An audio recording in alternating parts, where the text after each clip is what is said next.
जय हिंद दोस्तों, आज अपने पढ़ेंगे फोर्जिंग के बारे में। फोर्जिंग प्रोसेस क्या होती है और कौन कौन सी होती है, इसके बारे में अपने आज सब कुछ जानेंगे। तो फोर्जिंग देखो, फोर्जिंग आपने होती हुई जरूर देखी होगी कहीं ना कहीं।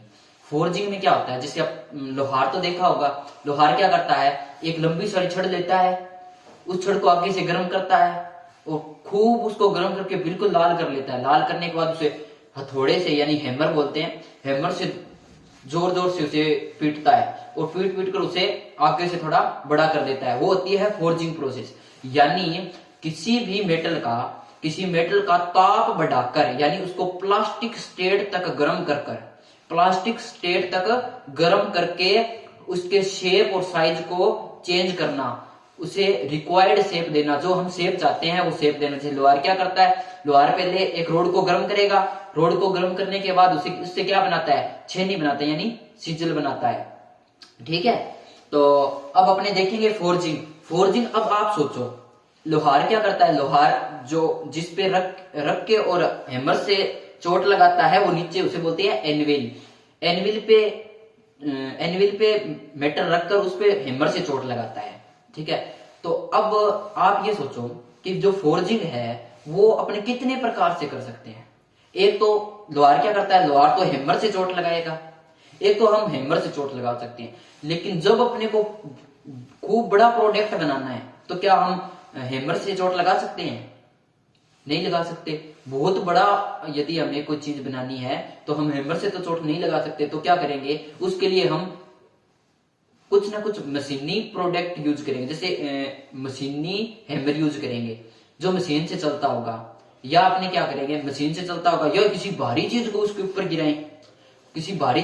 ऊपर गिराएं, या तब फोर्जिंग हो सकती है। तो इसके लिए क्या हुआ, अब फोर्जिंग क्या है कि इस हिसाब से फोर्जिंग को दो भागों में बांट दिया। एक तो जो हाथ से की जा रही थी, यानी हैंड फोर्जिंग, और एक जो मशीन से की जाती है, मशीन फोर्जिंग। तो फोर्जिंग को कितने भागों में बांट दिया, दो भागों में। कौन सी, एक तो हैंड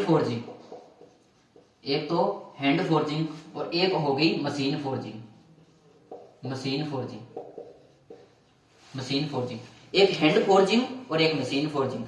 अब देखो, जो लोहार करेगा वो क्या करेगा, हैंड फोर्जिंग, और बड़े बड़े जो इंडस्ट्री है उनमें जो होती है वो क्या होगी, मशीन फोर्जिंग।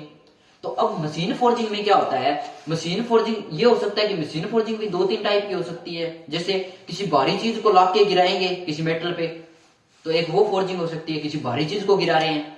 एक किसी प्रेशर द्वारा किसी चीज को दबा रहे, मतलब कोई मेटल है उससे ऊपर से कोई हम डाई लेके आए और धीरे धीरे उसको खूब दबाएंगे, तो एक वो होगी यानी प्रेस फोर्जिंग। तो कौन कौन सी, एक तो होगी गिराएंगे यानी उसे बोलते हैं ड्रॉप, तो एक होगी ड्रॉप फोर्जिंग और एक होगी प्रेस फोर्जिंग।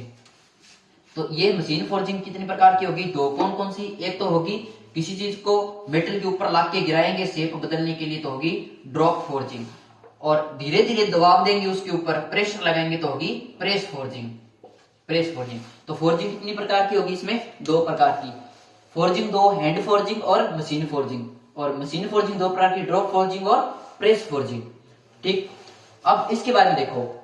अब लोहार को छेनी बनानी थी, उसने क्या किया, भट्टी यानी फर्नेस के अंदर रोड को गर्म किया। रोड को गर्म करने के बाद वो क्या करेगा, उसे मतलब प्लास्टिक स्टेट तक गर्म करेगा और हैमर से उसके ऊपर चोट लगाएगा, और उसे बोलते हैं हैंड फोर्जिंग। उसका शेप बदल दिया। और मशीनी फोर्जिंग में कोई बड़ा प्रोडक्ट बनाना है, मान लो कि रेलगाड़ी का पहिया बनाना है, तो उसके लिए क्या करना पड़ेगा, तो उसके लिए हैमर तो काम आएगा नहीं, हमें तो चोट बहुत ज्यादा लगानी है, बहुत ज्यादा फोर्स लगाना है, तो उसके लिए आती है मशीन फोर्जिंग काम।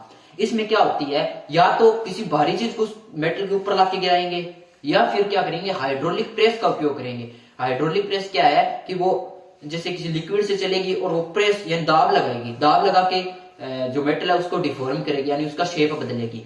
ठीक है, तो अपने पास दो टेक्निक थी, कौन कौन सी, मशीन फोर्जिंग में ड्रॉप फोर्जिंग और प्रेस फोर्जिंग। अब ड्रॉप फोर्जिंग में क्या होता है, ड्रॉप फोर्जिंग जैसे नीचे अपने क्या करते हैं, एक डाई लगा लेते हैं। मान लो अपने किसी मेटल का कोई शेप देना है, मान लो कुछ मेटल का इस प्रकार से शेप देना था, तो हमने क्या किया, ड्रॉप फोर्जिंग में एक डाई बना ली जिसका शेप कुछ इस प्रकार बना दिया। ये एक डाई बना ली और उसका शेप कुछ इस प्रकार से बना दिया, इस डाई का शेप। और उसके ऊपर हमने एक मेटल रख दी, इस प्रकार से एक मेटल प्लेट रख दी, और यहां से क्या किया हमने, जो हैमर था उसको ड्रॉप करवाया, ड्रॉप करवाएंगे उसे बोलते हैं ड्रॉप फोर्जिंग। जब उसे ड्रॉप करवाएंगे तो यहां हैमर के साथ भी एक जुड़ी होती है प्लेट, यानी एक डाई जुड़ी होती है, डाई जुड़ी होगी, जो क्या करेगी इसके अंदर जाएगी। यानी मैं मान सकता हूं, ऐसे बना लेता हूं इसे, जैसे यहां से और ये इसके अंदर जाएगी इस प्रकार से। अब ये जब जोर से नीचे आके इसके ऊपर पड़ेगा तो ये देखो यहां से इसके अंदर चला जाएगा, ये मेटल जो इसके अंदर चली जाएगी, और इसे बोलते हैं ड्रॉप फोर्जिंग। यानी ये ड्रॉप हो रहा है, गिर रहा है। यदि धीरे धीरे प्रेस करता तो उसे बोलते हैं प्रेस फोर्जिंग, और गिर रहा है तो ड्रॉप फोर्जिंग। ठीक है, अब ये फोर्जिंग दो प्रकार की, हैंड फोर्जिंग और मशीन फोर्जिंग, और ये दो प्रकार की ड्रॉप फोर्जिंग और प्रेस फोर्जिंग। अब देखते हैं अपने आगे, अब फोर्जिंग भी आगे और तरह से भी डिवाइड कर सकते हैं इन्हें, जैसे ओपन डाई और क्लोज डाई। अब देखो फोर्जिंग करवानी थी, लोहार ने क्या किया, रोड को फर्नेस में गर्म किया और एनविल पे रखा और ठक ठक ठक और थोड़े उस पे लगाए, और वो थी एक तरह से ओपन डाई फोर्जिंग। यानी वो क्या ओपन में कर रहा है, ओपन डाई होगी। और यदि जैसे ड्रॉप फोर्जिंग का उदाहरण दिया था, ड्रॉप फोर्जिंग में क्या था, नीचे एक डाई थी, एक ऊपर डाई थी, ड्रॉप किया और वो डाई के अंदर जो मेटल थी वो डाई के अंदर चली गई, तो वो होगी क्लोज। यानी डाई के जो अंदर होगी वो तो क्लोज डाई, और डाई नहीं होगी सीधा करेंगे तो ओपन डाई। तो फोर्जिंग अब दो तरह से और होगी, फोर्जिंग को दो तरह से और डिवाइड कर दिया। कौन कौन सी, एक होगी ओपन डाई फोर्जिंग और एक होगी close die forging. Close die forging, open die और क्लोज डाई। ओपन डाई और क्लोज डाई को समझने का एक सिस्टम और बताता हूं। जैसे उदाहरण लिया था, रेलगाड़ी का पहिया बनाना था, रेलगाड़ी का पहिया बनाना है तो उसको जो मेटल है उसको क्या करना पड़ता है, थोड़ा सिकोड़ना पड़ता है। तो क्या करेंगे, ड्रॉप हैमर का यूज करेंगे या प्रेस हैमर का यूज करेंगे, प्रेस जो होती है उसका यूज करेंगे। तो जैसे ड्रॉप हैमर का यूज करेंगे तो क्या करेंगे, जो मेटल है उसके ऊपर जोर जोर से ड्रॉप करवाएंगे, ड्रॉप करवाएंगे।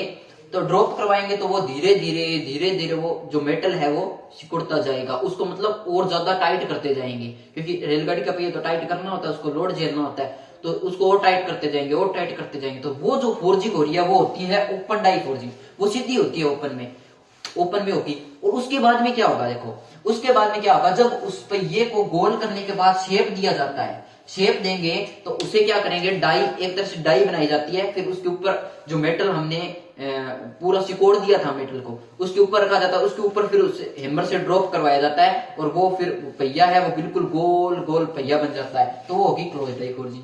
अब क्लोज डाई फोर्जिंग में और देखना है तो देखो, ओपन डाई फोर्जिंग में क्या था, ओपन डाई फोर्जिंग में किसी मेटल को प्लास्टिक स्ट्रेट तक गर्म करेंगे और उसके बाद उस पर कुछ न कुछ फोर्जिंग प्रोसेस करेंगे जो विदाउट डाई होगी, यानी ओपन डाई होगी। और क्लोज डाई में क्या होगा, क्लोज डाई में मान लो कि हमें कोई मेटल है उसको हमने बहुत ज्यादा पिघला लिया, यानी उसको क्या कर दिया, एक तरह से लिक्विड बना लिया। उसे लिक्विड बनाने के बाद क्या करते हैं, डाई बनी होती है, डाई के अंदर उस लिक्विड को डाल देते हैं। जो हमने लिक्विड, जैसे लोहा है, लोहे को पूरी तरह पिघला लिया, बिल्कुल लिक्विड बन जाएगा। लिक्विड को क्या करेंगे, अपने जो डाई होती है उसके अंदर डाल देंगे और उसके बाद में उस डाई को ठंडा कर देंगे। ठंडा करने के बाद क्या होगा, जो शेप डाई के अंदर थी वो शेप जो है वो लिक्विड था वो गेन कर लेगा। तो ये होगी क्लोज डाई फोर्जिंग, एक होगी ओपन डाई और क्लोज डाई। अब देखो फोर्जिंग कितने प्रकार की, दो, hand forging, machine forging. Machine forging फिर आगे दो प्रकार की, प्रेस फोर्जिंग, ड्रॉप फोर्जिंग। और फोर्जिंग वैसे एक अलग टाइप से देखें तो ओपन डाई फोर्जिंग और close die forging, open die और क्लोज डाई। अब आगे मिलती है अगली क्लास में, तब तक जय।